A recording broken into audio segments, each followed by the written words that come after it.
Kan, Ya, saya dengarkan. jangan dipotong ya kalau saya belum beres. Ya, tapi kalau kamu setelah selesai nggak mempertanggungjawabkan, kamu tahu diri ya. Ya, Ya, silakan. ya.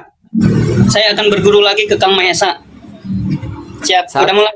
Dimulai dari sekarang sampai 21.15, silakan. Oke. 3 menit aja ya. 3 menit ya. 5 menit, 5 menit.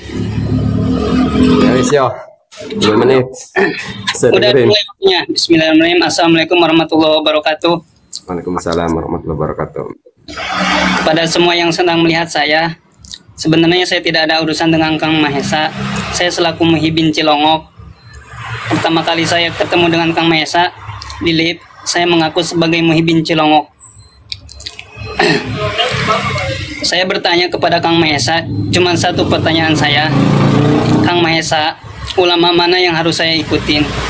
Terus Kang Mahesa mau ngasih jawaban, terserah Anda. Anda mau mengikuti ulama NU yang mana? Terus di lift yang kedua, ya kalau lebih rinci lagi, kamu harus mengikuti ulama yang tidak berbohong.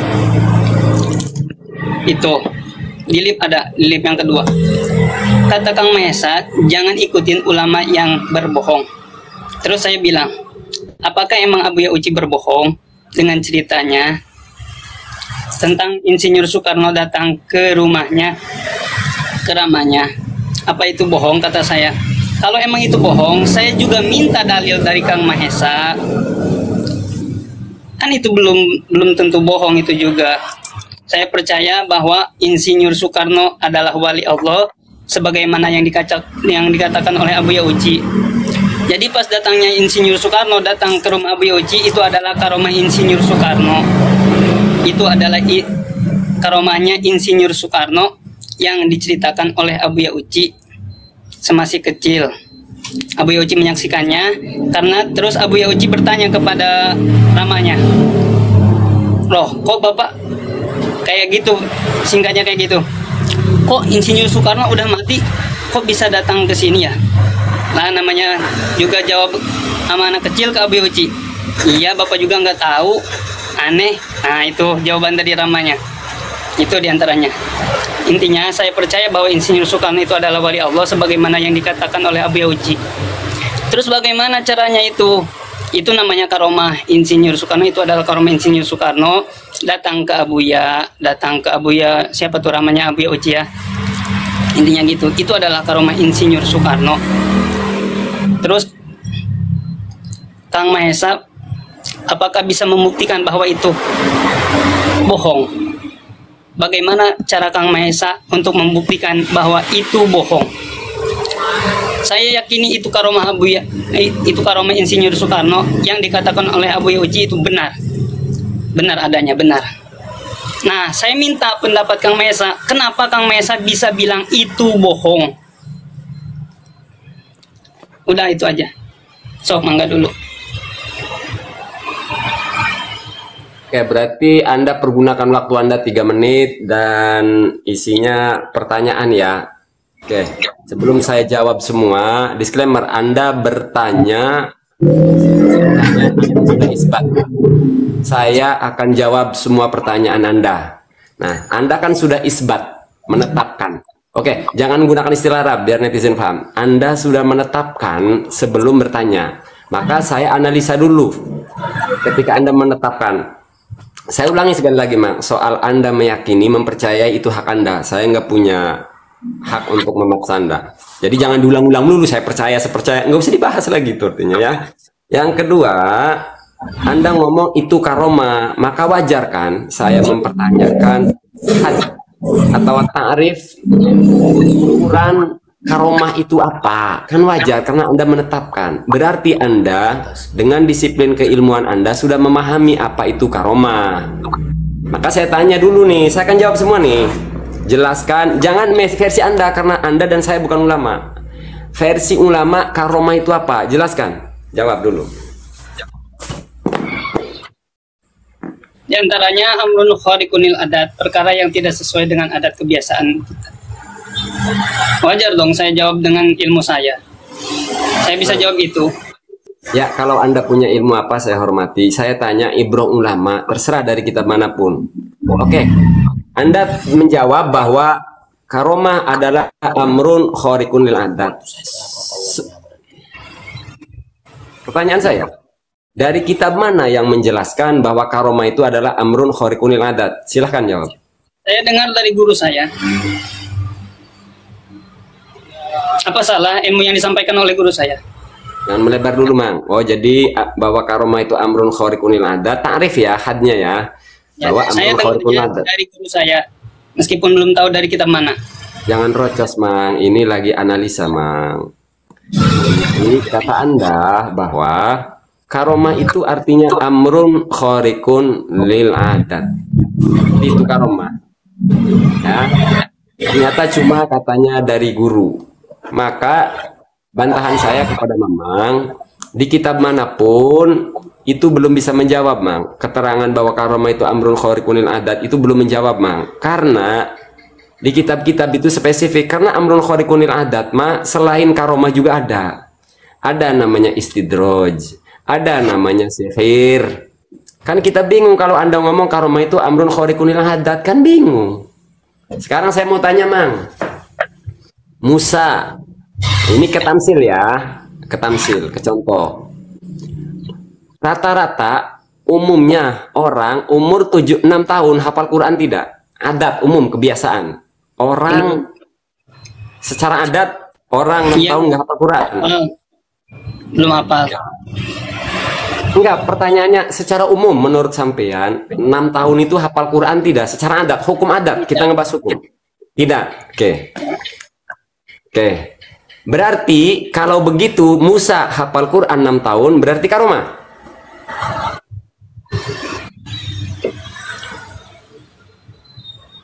Jawab. Berarti Musa 6 tahun hafal Quran berarti karomah. Sebenarnya ini pertanyaan Kang Mesa juga ingin menjebak saya. Kau menjebak, itu statement Anda bahwa itu karomah. Karomah itu amrun khariqun lil adat. Saya analisa satu persatu. Oh, berarti. Itu. Oke, jadi Anda tidak mampu, berarti di sini, Mang. Berarti Anda tidak mampu Saya tahu menjelaskan. dari guru saya, yang datang ke Nabi itu adalah mukjizat. Simpan itu karena kita bahas disiplin keilmuan. Nanti saya jelasin versi Ya, kitab ilmu ulama. guru saya, Kang Mesa. Ya, Emang dari kitab-kitab ulama yang disampaikan oleh guru saya. guru kamu benar, tapi kamu tidak masuk pelajaran guru kamu ke kamu. Artinya kamu tetap tidak mampu menjawab apa itu karomah secara pandangan para ulama. Nih, pandangan para ulama nih yang namanya karomah. Wal karomatu wahia ma tadharu ala yadi kamilil mutaba'ati li nabiyihi min ghairi ta'allumin wa mubasyarati a'malin maksusotin. Di dalam kitab Bukhya, Mang, bukan versi Maesa. Itu ada 3 min ghairi ta'allumin, nanti ke depannya ada wa mubasyarati a'malin maksusotin, wa mubasyarati sababin, wa mubasyarati aqwalin. Maka Musa hafal Quran 6 tahun, Imam Syafi'i hafal Quran 7 tahun, itu tidak disebut karomah. Memang keistimewaan, tapi tetap tidak bisa disebut itu sebagai karomah. Kenapa? Karena bita'allumin. Imam Syafi'i, Musa yang di TV itu ada ta'allum. Nah, jadi walaupun luar biasa, tetap tidak disebut sebagai karomah. Paham ya? Paham. Ketika saya menjelaskan karomah, saya bisa mendefinisikan dengan definisi para ulama, dan saya bisa mentamsilkan, memberikan contoh. Jadi di poin pertama, ketika Anda ngomong bahwa itu karomah, Anda cacat ilmiah. Kalau soal keyakinan Anda nggak usah dibahas, saya hormati keyakinan Anda. Itu yang pertama. Karena Anda ngomong 3 menit itu kan ada 6 poin yang saya catat ya. Jadi waktunya sampean dengarkan. Kemudian saya dituntut Anda membuktikan bahwa saya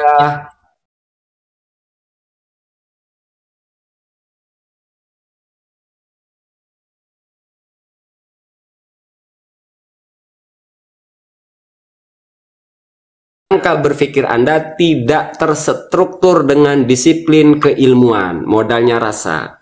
Jadi begini, Mang. Yang harus membuktikan itu justru bukan pihak saya, tapi pihaknya Abah Uci dan orang yang membela Abah Uci. Kenapa, Mang? Jangan senyum, Mang. Oke, saya tutup dulu komentar. Anda kalau saya ngomong baca komentar. Demi enggak sekarang mah enggak asli. Iya, oke ya. Aturan komentar. Sampai saya nyetop komentar ya, demi menghormati Anda, Mang. Ketika Anda meminta saya membuktikan bahwa dongeng Abah Uci itu bohong, itu sudah cacat nalar, Mang, cacat logik. Yang harus membuktikan itu adalah Abah Uci dan orang yang membela Abah Uci. Kenapa? Karena waktunya, Mang, realitanya, yang riwayat yang mutawatirnya, Soekarno wafat pada tahun 70. La yumkinul kidab. Kita pakai disiplin keilmuan nih, Mang.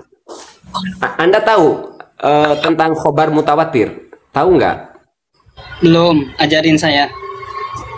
Ya mabok ngukurnya gimana, Mang. Jadi tentang wafatnya Soekarno tahun 70 itu kabar yang mutawatir, se-Indonesia tahu. Makanya layum kidul kidul. Di sini tidak ada mungkin kebohongan. Bersifat pasti Soekarno mati. Maka ketika ada klaim yang baru bahwa Soekarno datang pada tahun 71, berarti yang harus mendatangkan bukti. Gitu. Jadi di sini Anda cacat nalarnya gitu loh. Oke, udah boleh saya ngomong. Saya menjawab 6 poin yang saya catat dari paparan Anda. Anda kan ngomong setelah ini saya boleh dinaikin. Ya. Nanti saya ngomong lagi ya. Udah, Mang. Ya, Anda please gini. Kita lagi ngebahas dongeng yang menurut Anda karomah, yang menurut saya dongeng kepalsuan. Tapi Anda tidak bisa mendefinisikan menggunakan takrif karomah sesuai ibro para ulama. Jadi Anda tidak layak. Tidak layak Anda turun. Udah sayanya kalah habis, ampun. Saya mau ngomong satu. Udah kalah sayanya habis. Ayo kita buktikan Cilongok. Ayo kita buktikan. Kata Kang Mahesa yang harus membuktikan adalah keluarga Cilongok sama Muhyiddin Cilongok. Ayo kita ke Cilongok dengan saya berdua. Oke. Katanya jadi, Kang Mahesa pemberani. Buktikan kalau Kang Mahesa pemberani. Siap. Jadi dengerin dulu, Mang. Pertama, Anda meminta saya membuktikan itu cacat nalar. Kedua, cacat nalar lagi. Berarti emang otak Anda ini tidak terstruktur dengan disiplin keilmuan. Begini, Mang. Membuktikan, ayo kita buktikan. Apa yang mau dibuktikan? Anda meminta saya ke Cilongok. Anda sebagai apa di Cilongok? Memastikan bahwa Anda menjamin siapa yang akan saya temui di Cilongok? Coba jawab. Halo? Halo? Sinyal jelek. Mansur? Al-Mansur ya? Halo? Bergerak orang kono sih?